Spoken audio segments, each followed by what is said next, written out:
जो कल आने वाला बजट है उसमें किसानों और मजदूरों को, चूंकि एक ज़राई मुल्क है, किसानों को रिलीफ दिया जाएगा, क्योंकि इस दफ़ा किसानों का यह कहना है कि हम रुल गए हैं, हमारे साथ किसी भी किस्म का कोई भी रियायत नहीं बरती गई। यही वजह है कि जनाब कपास की पैदावार में इतनी बड़ी पैमाने पर, इतने बड़े पैमाने पर कमी हुई है। इसके साथ साथ सर हुकूमती सतह पर कोस्तानी साहब बात ये की जाती है कि तामीराती शोबे में 6.6% तरक्की की, तो क्या इससे आप समझते हैं कि गरीब आवाम को घर मिलेगा, अपना घर बना सकेंगे वो, ये अगर तरक्की देखी जाए तो?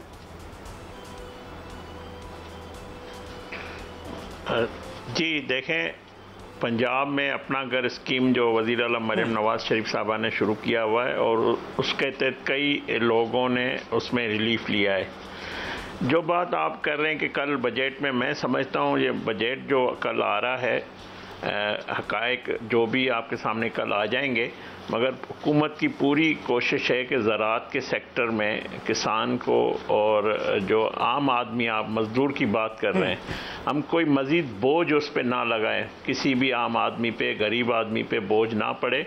जो साहिब हैसियत हैं उनको टैक्स नेट में, जिस तरह टैक्स नेट में मतलब लोग उसमें ज़्यादा जो हैं शामिल हुए हैं, जो IMF की शराइत हैं, जिस तरह टोकरी साहब ने भी कहा कि हमने मनोमन उन पे अमल दरामद किया है, और IMF के जो शराइत है वो मैं समझता हूँ IMF और पाकिस्तान एक साथ चलते हैं, तो ये हमारे हक़ में है कि हम उसके जो किए हुए जो मुआहदे हैं उस पर मनोवन अमल करें, और उससे पाकिस्तान दुरुस्त समत में जा रहा है, उसमें कोई खराबी नहीं है।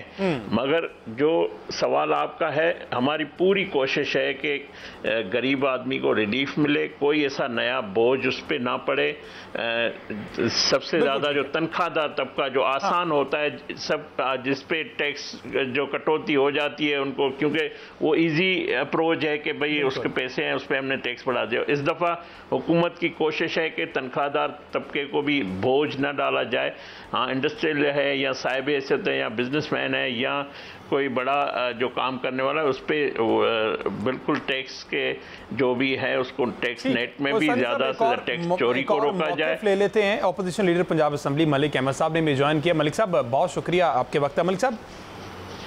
अच्छा चलें, राब्ता दोबारा से बहाल करने की कोशिश करेंगे। अच्छा मेरे साहब, जिस तरह से अभी कोस्तानी साहब फरमा रहे हैं कि बहुत सी चीज़ें हैं, अब पीपल्स पार्टी का स्टार्ट से यही रहा है, इसलिए आम आवाम में जो सरकारी मुलाजमीन, उनमें पीपल्स पार्टी जो है वो हॉट फेवरेट हुआ करती थी कि वो तनख्वाहों और पेंशन में इजाफे की बात कहती है। इस मतलब फिर उन्होंने कहा कि जनाब तनख्वाहदार तबके को रिलीफ दिया जाए, पेंशन में इजाफा किया जाए, तनख्वाहों में इजाफा। लेकिन IMF ये कहता है कि जनाब ये अब रविश ख़त्म करनी होगी, ये पेंशन वाला सिलसिला ख़त्म करना होगा, और इसमें काफ़ी हद तक अमेंडमेंट्स भी गवर्नमेंट जो है वो तैयार कर रही है। देखिए, पीपल्स पार्टी का एक ये पुराना है, उनका स्टाइल ऑफ गवर्नमेंट है। बिल्कुल। मुझे जो चीज़ हॉन्ट करती है वो ये है कि आपको एक मकाम पर 5 आदमियों की रिक्वायरमेंट है, लेकिन आप उस 5 बंदों की जगह के ऊपर 50 आदमी रखते हैं, और वो पूरे के पूरे 50 का पूरा लोड गवर्नमेंट के ऊपर पड़ता है और इस बजट के ऊपर पड़ता है। मैं कन्विंस हो के कहता हूँ कि हमें अपनी जो पॉलिटिक्स है इसको हम पॉलिश्ड करने की हमें ज़रूरत है, और हमें इसके अंदर पॉलिटिकल एक्सीलेंस लाने की ज़रूरत है। कहीं पर हम फंसे हुए हैं एक पॉपुलिस्ट बयानिए के ऊपर कि उस पर लोगों को कुछ समझ नहीं आती, और फिर जो कन्वेंशनल पॉलिटिक्स है उससे भी तब्दीली की ज़रूरत है। अब हम आते हैं प्रेसिडेंट गवर्नमेंट के ऊपर या प्राइम मिनिस्टर मियां शहबाज शरीफ और इनकी टीम के ऊपर, और ख़ास तौर पे वज़ीर ख़जाना को भी ऑल मस्ट अप्रिशिएट कि इस सारे क्राइसिस के अंदर आपने पॉलिटिकल एक्सीलेंस लाने की कोशिश की, आपने चीज़ों को बेहतरी की तरफ लाने के लिए, रियासत को मजबूत करने के लिए फैसले करना शुरू किए, चाहे वो पॉलिटिकली किसी पार्टी को उस वक्त के लिए अच्छे ना लगे। लेकिन मैं पीछे भी एक बात कर रहा था कि जो प्रेसिडेंट गवर्नमेंट की पॉलिसी है कि हमने रियासत मजबूत कर दी, और इससे फ़ायदा अल्टीमेटली पाकिस्तान को होगा। जो हम बहुत जल्दी का पॉलिटिकल गेन लेते हैं ना, जैसे मिसाल के तौर पे हमने जो हमारे पास ये जो नेचुरल गैस रिजर्व्स थे, हमने चूल्हों के अंदर जला दिए लोगों को राज़ी करने के लिए कि जी वोट बैंक है। لیکن آج اس کا ریزلٹ کیا آ رہا ہے کہ جس کے اوپر انڈسٹری چل نہیں تھی وہ اپنے چولہوں میں جلا دی. تو پراپر پالیسیز کا فقدان رہا ہے پاکستان کے اندر. تو اس دفعہ پالیسیز تو بن رہی ہیں نا, چیزیں درست ڈائریکشن میں تو جا رہی ہیں. اب جتنے آپ درست ڈائریکشن میں جانے کی کوشش کریں گے اتنے مافیاز آف پاکستان اور انٹرنیشنل مافیاز ان تمام چیزوں کو ڈیسٹیبلائز کرنے کی کوشش کرتے ہیں. اچھا روکڑ صاحب, یہ کیسے درست سمت ہے سر, کیسے درست سمت ہے کہ 76,000 ارب روپے سے تجاوز کر گیا قرضہ, 44% پاکستانی جو وہ سطح غربت کی لکیر سے نیچے چلے گئے ہیں. اس کے بعد ہر چیز مہنگی ہو رہی ہے, پیٹرول ہر 15 دن کے بعد مہنگا ہو جاتا ہے, اور جو معاشی اشاریے ہیں وہ دکھائے کچھ جاتے ہیں لیکن بیک آف کہیں یہ پردے کے پیچھے یہ اشاریے کچھ اور ہیں. اور IMF بھی کہا کرتا تھا کہ جناب یہ مصنوعی جو ڈالر کو روک کے رکھا ہوا ہے یہ اس چیز سے باز آ جائیں. دیکھیں IMF people are very smart people. اچھا, اگر ہم یہ سمجھیں نا کہ وہ آ کے پاکستان کو یہ ہے, یہ ہمارا کلچر تو نہیں ہے نا کہ ذرا پاسنگ مارکس دے دو یار, سفارش پہ دے دو, ایسے نہیں. تو when IMF کو جب ہم دیکھتے ہیں تو وہ سیٹسفائیڈ ہے, چاہے انڈیا نے 10 دن پہلے پوری کوشش کی کہ آپ کے IMF کو روک سکے, لیکن IMF was satisfied, انہوں نے آپ کے ساتھ کوئی ایسی چیز نہیں کی. تو یہ چیز پہلے ایگزسٹ نہیں کرتی تھی. IMF کے جتنے آبجیکشنز تھے وہ درست ہوتے تھے. آپ کو پیسہ دیا ہے ملک کو اپ گریڈ کرنے کے لیے, آپ عیاشیوں کے در لگا دیتے تھے. تو IMF کی شرائط پوری ہو رہی ہیں تب وہ آپ کے ساتھ آگے جا رہا ہے, اور ایکسپٹ کرتے ہوئے فٹف سے آپ نکل گئے. تو having said all this, ہم نے خود بھی تو انسان بننا ہے نا, ہمیں خود بھی تو سنسیریٹی کی ضرورت ہے, ہمیں خود بھی تو چیزوں کو بہتر کرنے کے لیے ایک پازیٹیوٹی کی ضرورت ہے جو پہلے نظر نہیں آتی تھی, چاہے ہم راضی ہوں نہ. کرپشن کو آل آف اے سڈن نہیں ختم ہوگی, لیکن آہستہ آہستہ ختم کرنی پڑے گی. بالکل, آپ کو لا اینڈ آرڈر جتنا بہتر کریں گے اتنے معاملات بہتر ہوتے جائیں گے. تو دیٹس واٹ وی سی کہ پریزنٹ گورنمنٹ کا لا اینڈ آرڈر کے اوپر کنٹرول جو ہے وہ بائی اٹ سیلف ایک ایسا بڑا سائن ہے کہ آپ کی اکانومی کا پہیہ جو ہے وہ رول ڈاؤن ہونا شروع ہو جائے گا.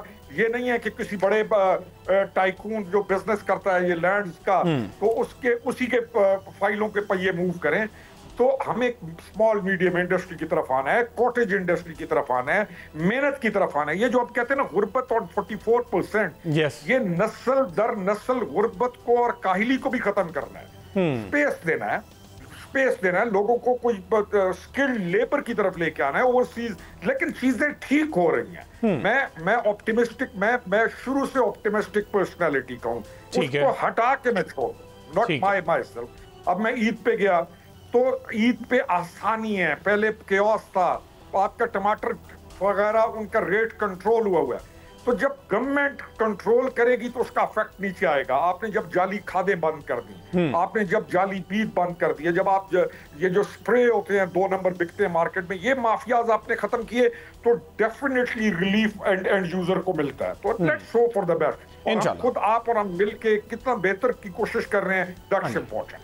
کوستانی صاحب, یہ جو حکومت ہوتی ہے نا, not a bad of roses, ہم نے یہ دیکھا اور اس کی مثالیں ماضی میں بھی ملی ہیں. لیکن اب جب IMF کی چونکہ بات ہو رہی ہے, IMF کہہ رہے ہیں بجلی کی قیمتیں ہر صورت بڑھانی, کوئی بھی بہانہ بنائیں, کوئی بھی معاملہ کریں, عوام کو جس طرح سے لالی پاپ دینا ہے آپ دیں, لیکن قیمتیں بڑھانی پڑیں گی. اب جب بجلی کی قیمتیں بڑھیں گی تو آپ کی انڈسٹری تباہ ہوگی. پہلے ہی باس انڈسٹری ملک سے باہر چلی گئی, آپ کے ایکسپورٹ ڈیمیج ہوگی. پلس اب جو تھوڑا بہت ریلیف سولر پر تھا, IMF کی اس پہ بھی نظریں, وہ بھی کہہ رہے ہیں کہ سولر پر مزید ٹیکس لگایا جائے. تو اس پر کیا حکومت جو ہے وہ کرنے جا رہی ہے, کس طرح سے سیٹسفائی کریں گے IMF کو, اتنا زیادہ برڈنائز کیا جا رہا ہے؟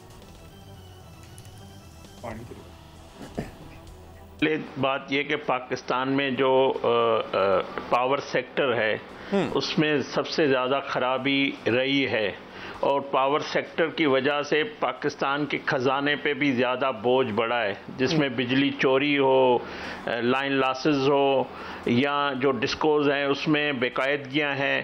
تو حکومت نے تمام جو خصوصاً وزیر اعظم شہباز شریف صاحب نے اس 1 سال میں پوری پاور سیکٹر میں اصلاحات کرنے کے لیے اور بجلی کی فراہمی کو بہتر کرنے کے لیے انہوں نے پوری کوشش کی ہوئی ہے, اور اس پہ हुकूमत की ये भी कोशिश है कि उन डिस्कोर्स को प्राइवेटाइजेशन किया जाए। देखें, जब तक जो सेक्टर है इसमें जो करप्शन है या इसमें जो बेकायदगियाँ हैं या इसमें जो खराबी है दुरुस्त नहीं होती, तो हमारे जो ख़जाना है उस पर भी आप जिस तरह PIA में का बोझ ये ख़जाना उठाता है, इसी तरह पावर सेक्टर की जो खराबियाँ हैं उसका बोझ भी हम पे पड़ता है। तो लाजमन सार्फिन भी जो एक बिल देता नहीं है, जो बिजली का बिल अदा करता है, वो परेशान होता है पाकिस्तान में। ये बदकिस्मती से हकायक हैं जिस पे हमें बात करनी चाहिए।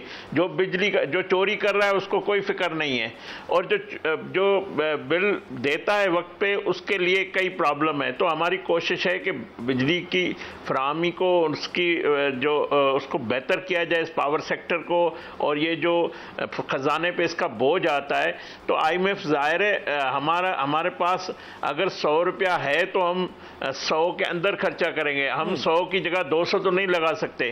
तो ये खराबियां हैं जिसको हमें दुरुस्त करनी है, मगर हुकूमत की पूरी कोशिश है कि जो 200 यूनिट से कम जो सार्फिन है या जो बिजली के, जिस तरह पहले भी वज़ीर आज़म ने 7 रुपये 7.5 रुपये का रिलीफ दिया था, हम आम आदमी पे कोई बोझ नहीं डालेंगे। और हम इंडस्ट्री में भी हमारी कोशिश, वज़ीर आज़म ज़ाहिर महंगी बिजली अगर होगी तो हम आलमी मार्केट में हमारा जो इंडस्ट्रियल है वो कम्पीट नहीं कर सकेगा दूसरे मुल्क में, तो ज़ाहिर हमें इससे हमारी मईशत को भी नुकसान होता है। तो हमारी कोशिश है कि हम IMF के साथ बैठकर उनके साथ मिलकर एक इस्लाहत करें जो हमारे मुल्क के लिए, हमारे मुल्क की इकानमी के लिए, जो अवाम के लिए बेहतर हो।